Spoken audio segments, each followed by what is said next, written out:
La foi. La foi est notre deuxième sujet. Et notre deuxième et dernier sujet. Faith. Faith. Faith. La foi. Parce que si on a... Et je parlerai de la foi chaque fois, à part la conférence. Chaque fois que je mènerai ce sujet-ci, je mettrai tout le sujet de la foi au centre de notre discussion. On a vu au départ que, à la recherche du jardin d'Éden,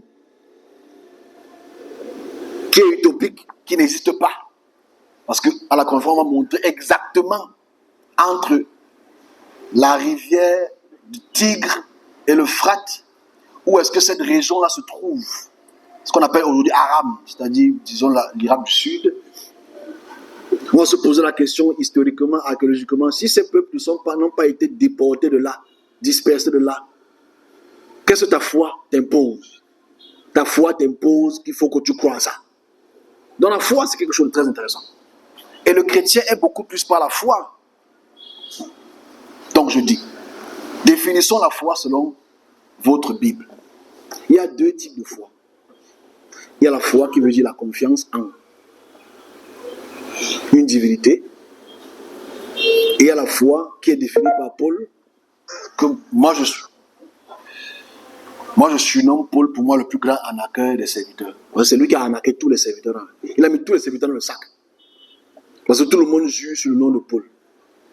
Donc Paul nous a défini ça à sa manière. Il a la foi. C'est encore comme ça. C'est les... Moi j'ai oublié, c'est que l'histoire là je dis plus comme ça. C'est l'espérance, voilà. L'espérance des choses qu'on ne voit pas. Et c'est ça la foi en fait. C'est que on te demande de croire sans voir. Et quand j'ai discuté sur ma page avec un jeune homme, c'est tellement très intelligent. Parce qu'il a tellement parlé, il a tellement écrit que moi j'étais même fatigué d'écrire. C'est que pour lui, Noé peut peupler la terre, que c'est possible que Dieu le fasse en 5000 ans. Tu vois le cerveau de l'homme. Parce qu'en fait, si tu prends 70 générations, tu penses que 70 générations peuvent peupler toute la terre? Il va te dire oui, Dieu peut le faire, car rien n'est impossible à celui qui croit.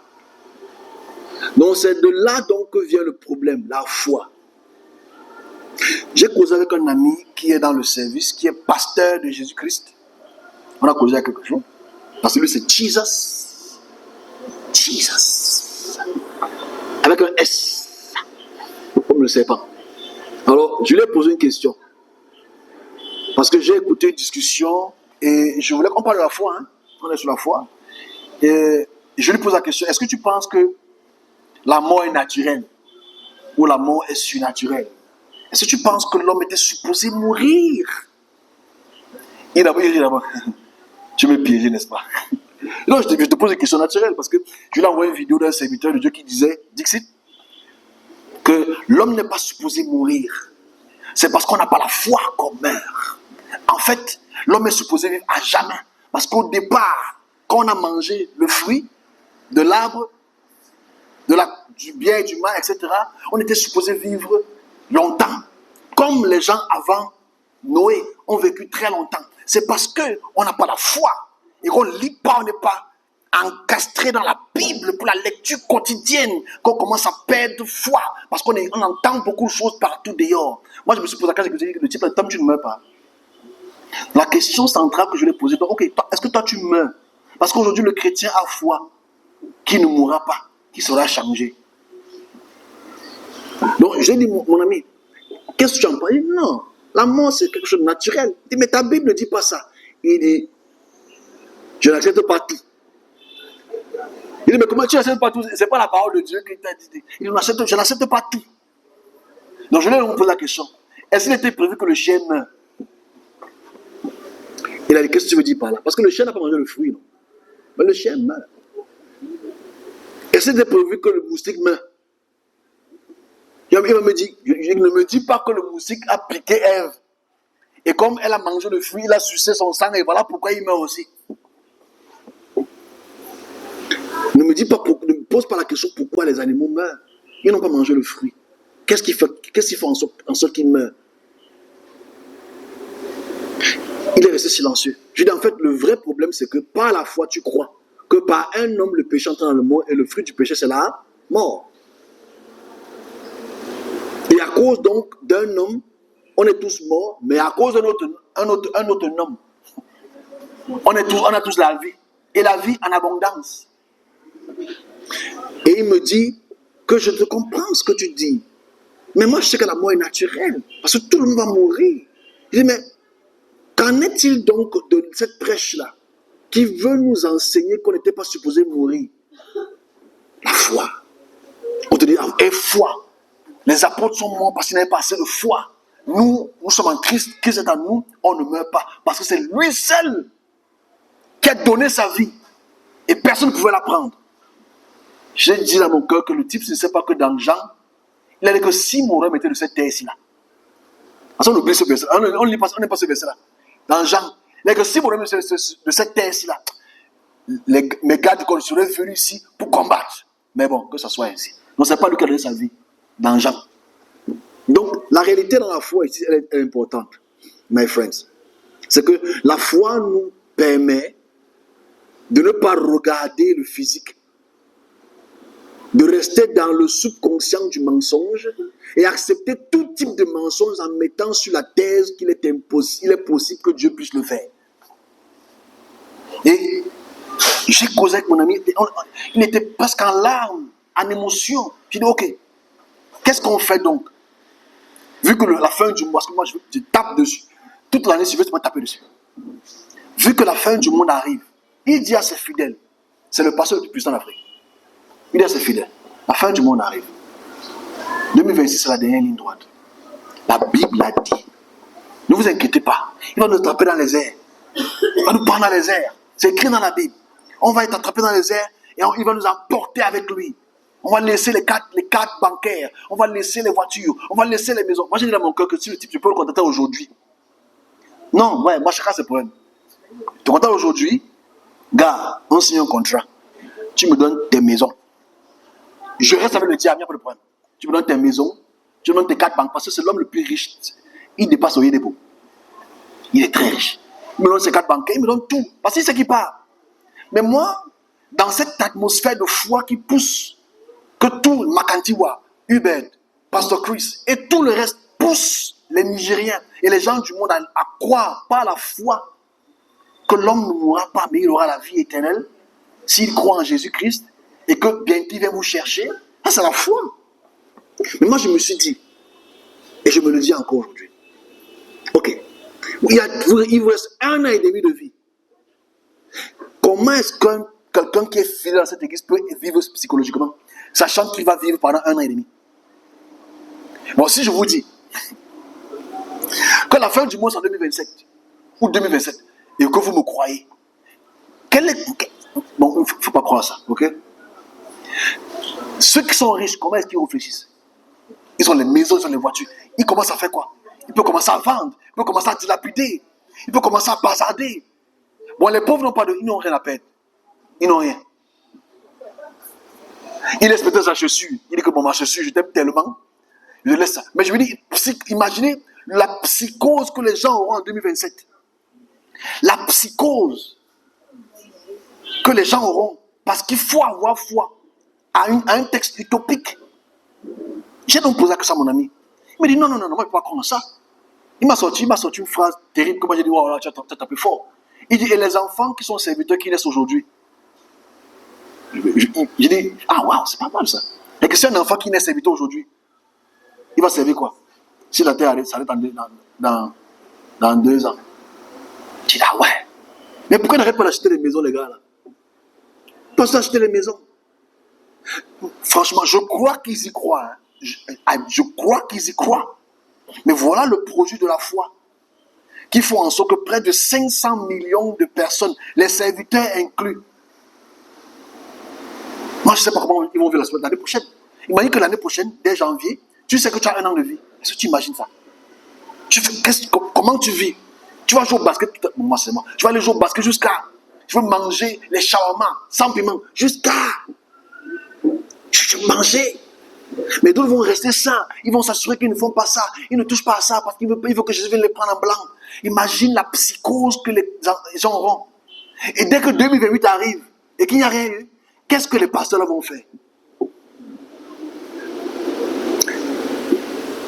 Je le dis avant parce que moi je préviens de ça depuis des années. En 2028, qu'est-ce que les pasteurs vont faire? On va se passer encore dimanche. Bonjour mes frères et mes sœurs. Dieu a juste changé d'avis. En fait, c'est que Dieu a vu qu'il y a tellement de péchés, mais il faut encore que plus de personnes se repentissent. Et comme tu aimes ton pasteur, parce que c'est lui qui prie pour ton orteil, Amen. Et c'est ça le problème, la foi. La foi est pour moi le cancer qui dérange le service. C'est le plus gros cancer. Parce qu'à travers la foi qu'on vous donne même n'importe comment, à travers la foi qu'on vous bouffe n'importe comment, à travers la foi qu'on vous mange n'importe comment. Et on arrive à un point où on a presque fini pour aujourd'hui. On arrive à un point où, si on passe le temps à mettre la foi sur le piédestal de la connaissance, et qu'on vous instruit, on vous purge cérébralement de lire un texte constamment, et que quand tu perds déjà la foi, quand tu perds déjà espoir, que tu repars lire, parce que ne t'inquiète pas, il a dit, il y a 2 dimanches, que personne ne vous trompe, qu'aucun prophète ne vous trompe. Il arrive. Il est larmes aux yeux, il pleurait, il arrive, il y croit, il ne fait pas la comédie, il y croit,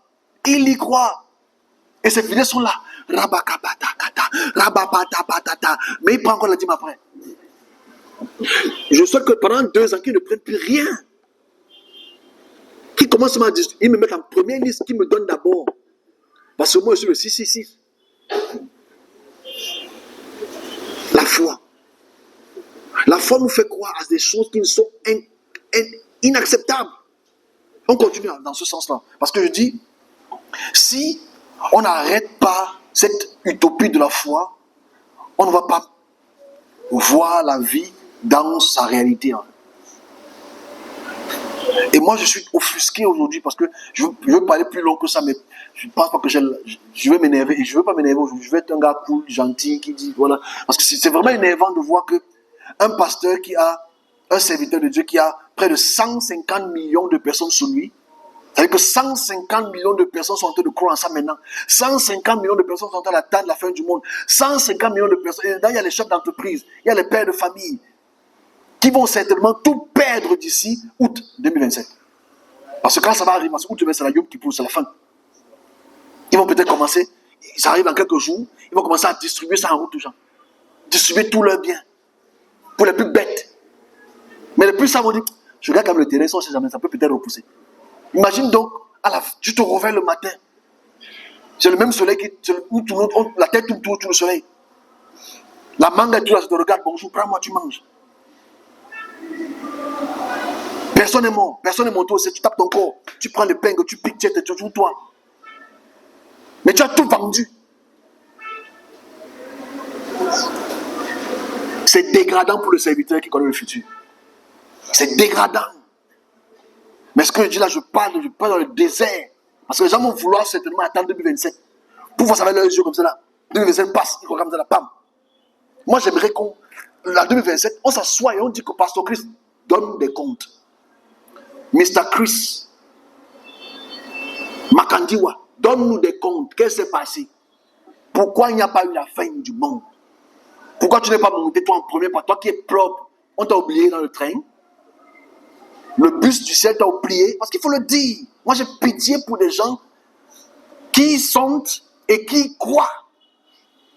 Ils sont là matin, midi, soir. Ils se préparent. Ils veulent même se marier. Mais je me marie plus parce que non. Moi je vais rester plus. Moi je ne couche pas avec les femmes parce que je vais rester plus. Parce que le Seigneur va venir me prendre. Je veux pas qu'il... Imagine psychologiquement ce que les gens peuvent voir. Imagine les gens qui sont prêts à tout donner parce qu'ils pensent que c'est en donnant tout qu'ils vont être avec Dieu. Imaginez psychologiquement qu'on croit dans ce qu'il dit. Imaginez ça. Je dis bien, sans ambiguïté. Ils y croient, ces serviteurs. Ils y croient. Ils ne font pas semblant. Franchement, il ne fait pas semblant. Il est sérieux. Mais, donc le monde s'arrête dans 1 an et demi. C'est fini dans 1 an et demi. Vous imaginez ça? Vous imaginez dans 1 an et demi que la terre arrive à la fin? Le poulet braisé, le porc, le ndolé. Come on, man. Le coca, Fanta. Mais, chacun ses problèmes sur terre. What? Vous imaginez que... Comment? Le pauvre Brésil, tu imagines ça? Je sors de le montrer comme ça. La viande, comment? Oh, Ange Gabriel, descends-moi un peu. Tu prends la viande, tu montes avec son sel. Avant que Jésus te tape en l'air. Tu t'imagines le porc qu'on laisse sur terre avec le dollar, avec l'huile dessus? Comment, man?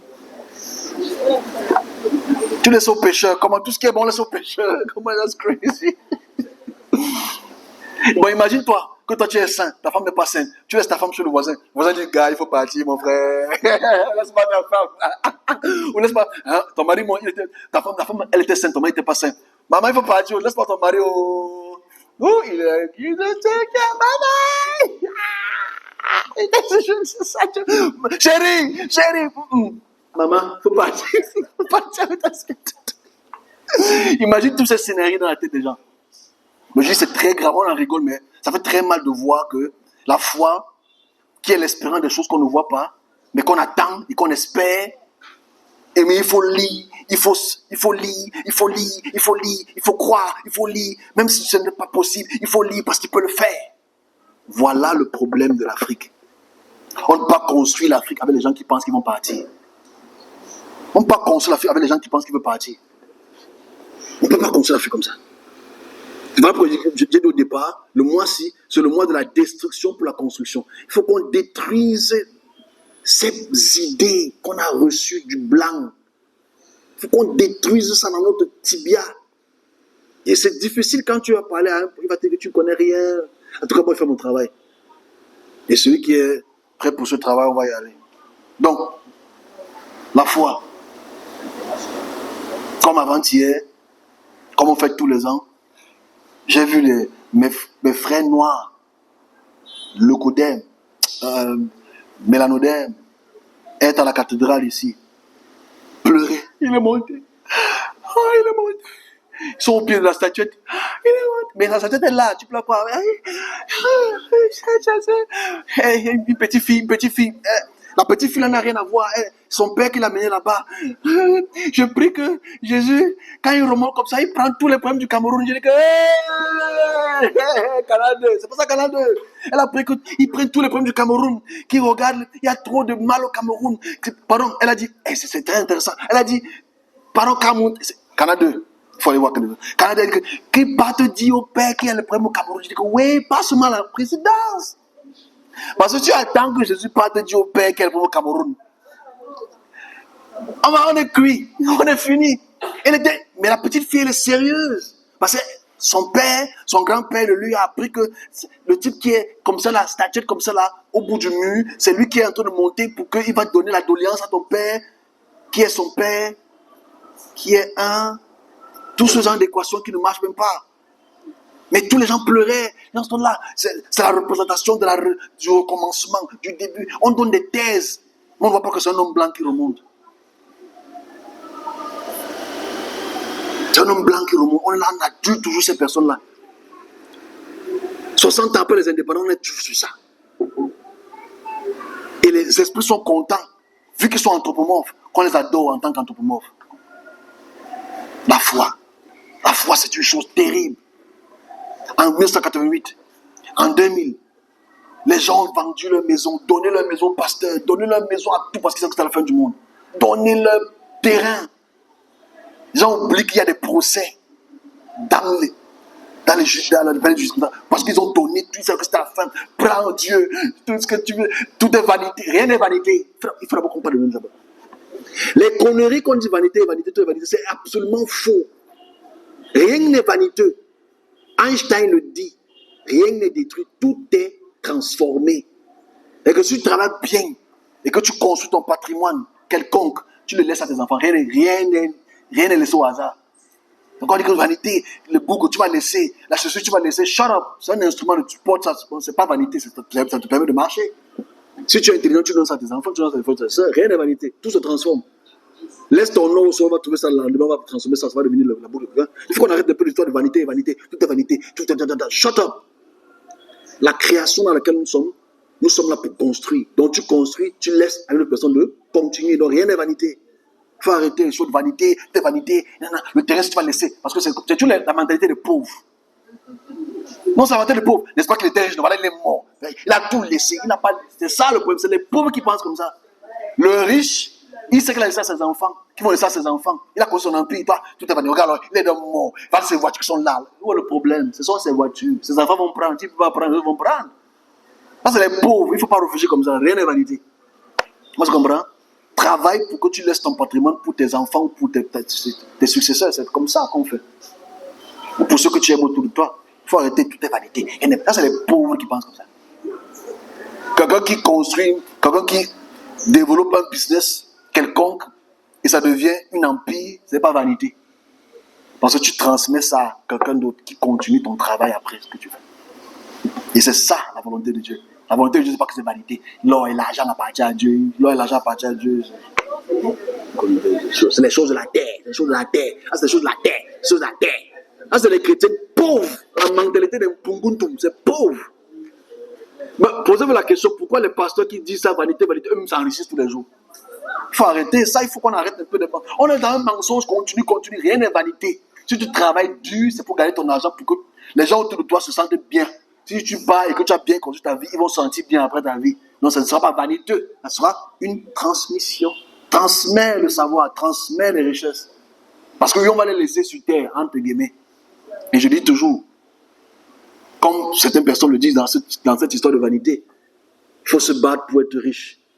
Parce que les pauvres, on n'a pas de pitié pour les pauvres. Moi, je ne suis pas d'accord. Il faut se battre pour avoir le pouvoir. Parce que le pouvoir te transporte dans l'autre monde. Peu importe. Gardez ça en tête. Ok? Il faut se battre pour être dans le pouvoir. Parce que si tu te bats pour avoir l'argent peut partir. Mais si tu te bats pour être dans le pouvoir te transforme dans l'autre monde. C'est important de le dire. Parce que les gens se battent pour avoir l'argent. L'argent, c'est bien. Quel que l'argent est mauvais? C'est les pauvres qui disent que l'argent est mauvais. Il faut arrêter, l'argent est mauvais. C'est le maman, c'est taton, c'est ping-pong, c'est tonton. Il faut arrêter ça. Eux-mêmes, après qu'ils disent que l'argent c'est maman, payez les dîmes, payez les offrandes, payez ça, payez ça. Il me faut une nouvelle voiture. Ma coiffure n'est pas bonne. Je veux l'arrêt à gauche, 500 000. Il faut arrêter ça. C'est les gros, ça, c'est la manipulation généralisée. L'argent n'est pas bon, c'est maman, c'est le diable. Le diable, tout c'est le diable. Mais le téléphone, c'est le diable, tu tues le téléphone. L'argent, c'est le diable, mais tu tues l'argent. Les pointilini, c'est le diable, mais tu mets les pointilini. Les vestes, c'est le diable, mais tu mets les vestes. Les lunettes, c'est le diable, tu mets les lunettes. La greffe, c'est le diable, ta femme met la greffe.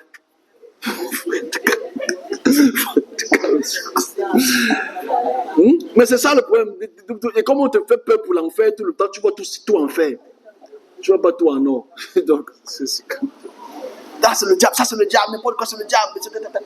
Va à la boutique, va à la boutique, tu dis, ainsi parle le Seigneur, je veux le pain et le chocolat.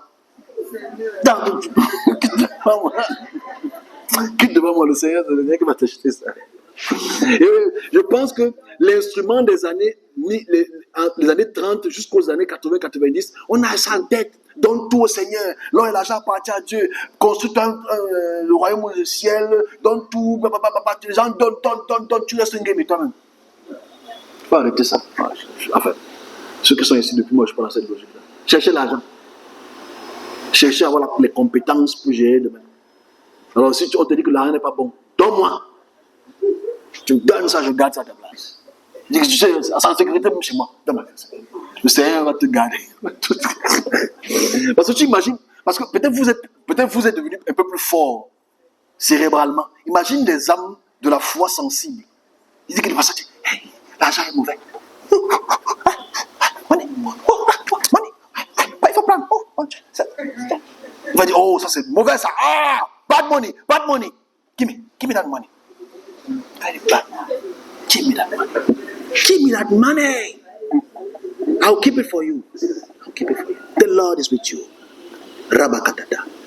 Donc, mais c'est ça en fait. Et on a dans cette façon de faire les choses. Il ne faut pas. Hein? Donc, je n'ai pas dit qu'il faut adorer l'argent. Parce que adorer l'argent, c'est même mauvais. Ce n'est qu'un papier. Tu vas adorer le papier. Tu ne peux pas adorer l'argent. Donc bref, la foi est un problème très très grave. Bon, on a fini pour aujourd'hui.